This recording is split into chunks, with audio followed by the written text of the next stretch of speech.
嗯，我的创作是往内的，是一种往内的探索。这可能跟我小时候我父亲有关，就是从小的时候我父亲就会灌输我一种不可救药的儒家思想。那这个儒家思想就是修身齐家，白话文就是先要搞定自己，才能搞定别人这样。但是问题是，我就一直搞不定我自己，所以我就一直在处理我个人的一个生命政治的问题。所以艺术要借由艺术去改造社会，像这样的方式，对于我而言是遥远的，或者是排斥的，因为艺术家的姿态摆得这么高。另一方面，我觉得我也没有资格去改造别人，因为我连自己都搞不定。有时候我常常在想，我觉得艺术对于我而言是无用的，甚至不是必须的。有时候我常常在想艺术的用处的时候，我会觉得我离它越远。这有点像是某一种禅学是一种顿悟的，不是知识性的，是一种体得的经验。换句话说，你越去指称它，你就离它越远。就好像现在我站在这里，我试图去指称我的作品的时候，整个让我觉得有一种浑身不自在、很不舒适的感觉。我们常常有这种经验，就是很清楚的感觉，但是却说不出来。而我的创作常常会去追求这种很清楚的感觉，但是说不出来那个就是，而那个就是我一直想要追求的那个很隐约的某一种状态。但是那个应该也是在我们所处的整个社会环境中所隐隐所生成的一种状态。我这次个展题目为不舒适的明日，很多朋友跟我说，就是好像你做了很大的改变。事实上对有一些改变，但事实上我觉得在某一种状态还是一样的。当然这个改变是跟我刚才讲的我对于艺术的那些想法是相反的。但是我也想在这边就是跟各位分享我这个改变的一些小小的过程。这个作品是拍摄就是学运太阳花艺场的一个记录。这个缘由是就一个研究生他打电话给我说，老师，快要撤场了，剩下3天，可不可以帮我们拍一些特殊的艺术性的影像，给我们在英文版的《岛屿天光》使用？当然，学生问，老师一定说 OK。但是后来我就开始想这句话，第一个就是在里面其实有上百台的摄影机，还需要我拍吗？我要拍什么？然后第二个问题就是，何谓特殊的艺术性的影像？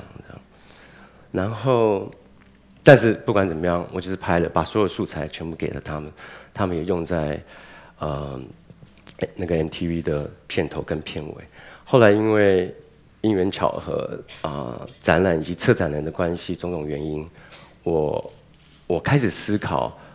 我有可能碰这么政治鲜明的议题的作品吗？这样子。后来我思考了几天，我觉得我可以做，然后我也把它做完，就如同各位现在看到的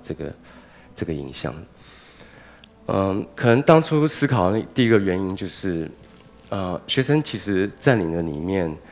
他们在里面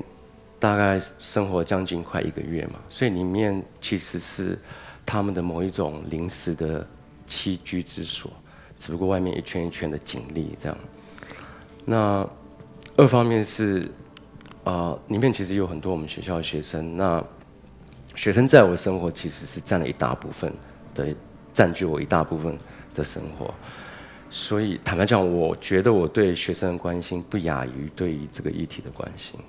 所以这件事情它穿过我的身体，我不得不去面对它。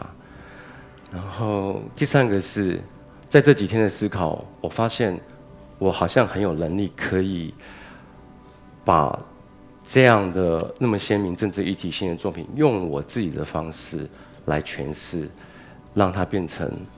不会变成一种像是政治或议题性的插图或者是插画的复用的方式这样。然后第二件作品是比较不一样，能量的风景。这个作品缘由也是因为我日籍的妻子的亲戚在日本311的关系，因为那个交通混乱而造成就是困在东京，所以那个时候当晚就是造成我们家人以及所有亲戚的恐慌以及焦虑，所以在那个时间这件事情也穿过我的身体。那我开始查询，就是发现离我家淡水最近的核电厂只有17公里。你们是不是有一点幸灾乐祸吗？还是就是你们离淡水比较远一点？但是你们知道总统府离最近的核电厂多远？也只有23公里。换句话说，整个台湾都笼罩在一个非常令人不太舒适的一个范畴里面。这2个作品就让我更进一步的思考，比如说艺术跟社会的这个关系，以及我们为什么要以艺术之名去表达这些事情。那他肯定会有一个不得不的理由，这个不得不的理由就是我这次个展里面在处理这个所谓的改变的这些艺术方向的一个基础的想法。我觉得艺术应该是一个晶体，应该是一个 crystal。这个晶体它是透明的，它是不承载任何知识的，也不承载任何文献。那当然，这个晶体当然是借由艺术家像是炼金师所精炼成的一个东西。那观众在观看这个作品的时候，每个观众会以他们原本对于这件事情原本的想象，去开启或者是启动对于这个作品或这个作品所要传达那个事件的想象。而这个想象，我觉得，应该才是我刚刚所说的，我们为何要以艺术之名，不得不以艺术的方式去表达？因为我觉得，艺术有其他学科所不可被取代性。那当然，如果我们做一件作品，如果稍微 Google 一下或看几篇论文就可以取代的话，我觉得好像呢就不是没有所谓的不得不或不可取代性的重要理由这样。14年前我在西门町的对面很高的地方拍了一个作品叫《城市诗歌》，那就把人车就全部去掉了。那城市诗歌，诗歌是一个日语的用法，就是说失去什么的资格，所以城市诗歌意思就是说失去一个作为城市的资格。西门町是日本殖民时代所遗留下来的一个名称，至今就是沿用至今，然后现在又被昵称为元素，但是我不晓得为什么要跟元素有所连接，就好像是这好像这当中有点透露出某一种好像去当地化的地方的一种潜在的意思。我家住淡水，那有淡水新市镇，每次我回去的路上会看到很多不同建案的那个举牌的人，牌子上都有各种建案的那个名称，比如说有摩洛哥，有巴厘岛，有新横滨，当然现在大陆崛起了，所以有新浦东这样的建案。所以，但是那是淡水，所以好像我们总觉得我们在这里，我们理想的地方绝对不是这里，一定是在他方这样。所以好像这种漂浮的这种状态，好像会造成一种在的遗忘。这是夜间的版本。对，2004年的时候，我在淡水就买了一个废墟，因为不太有人喜欢买废墟，所以它很便宜。对，然后我就在废墟里面就是开始建造自己的家园，但是慢慢，这个废墟也开始住进我的心里，这样。所以我那时候开始思考有关于家、居住以及废墟这样的议题，在我的那个创作里面。另外就是同时对我父亲，我父亲那时候80几岁，他每天要去跳舞，而且他跳2场，一天要跳2场，交际舞，比如说恰恰、吉利巴、伦巴等等，这样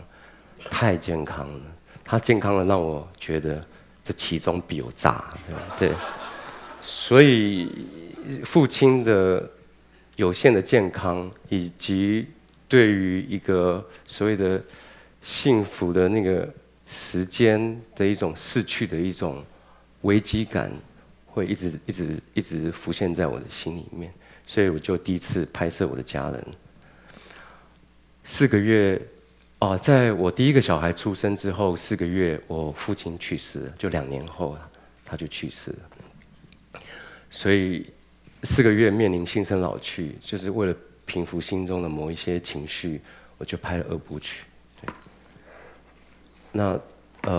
在这个作品里面，就是一方面就是程序关于家跟居住的想法，当然也一方面也去纪念我的父亲。我的父亲，他是在他国共内战的时候，18岁的时候跟着国民党来台，就暂居台湾。但是这个一暂居就是60年，所以我开始思考，所以我家乡对我父亲的那个概念是什么？但是他有时候常常在家里，他会哼那个京剧，比如说我是笼中鸟，有翅兰展，我是虎离山，受了孤单等等。所以我觉得家乡对他来讲，好像是一个氢气球，然后断了线的氢气球，就漂浮在一个很深层的一个记忆当中，一种漂浮的一种状态。这个作品我们看一下哈。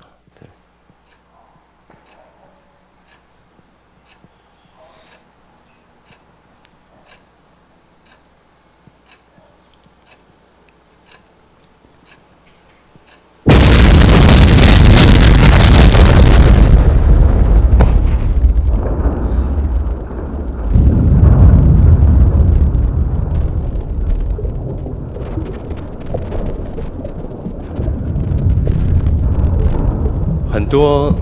女性的朋友或者是家庭主妇或者是我在导览的时候，有观众也会给我一些意见。那很多是说，袁老师，你这件作品非常有疗愈的效果。我心里在想，可能家中的女性可能为了家庭做很多牺牲，或者是受很多隐隐的不满，这样，所以他们说看到客厅爆炸非常爽，这样对。爆炸当然它有一些含义，比如说毁灭，然后重生、再生的双重意义。当然，我把它成为一个循环的一个影片，就让那个爆炸不是那么的真实性，这样，它可能是一种梦中这样。另外，水里面的客厅是因为我在思考，人类其实自古以来最舒服、最舒适的一个安全的居住，就是在母亲的那个羊水里面。当然，这件作品做完之后，我开始想到要命名这个作品的名称。后来想到我在读过德国的哲学家海德格写的一篇《栖居如斯》，所以就用你这个来命名。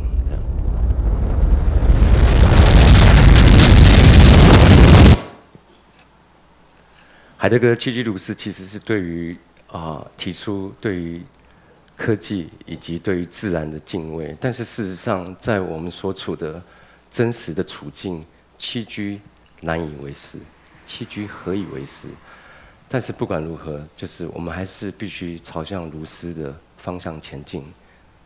或者一起坠落。谢谢。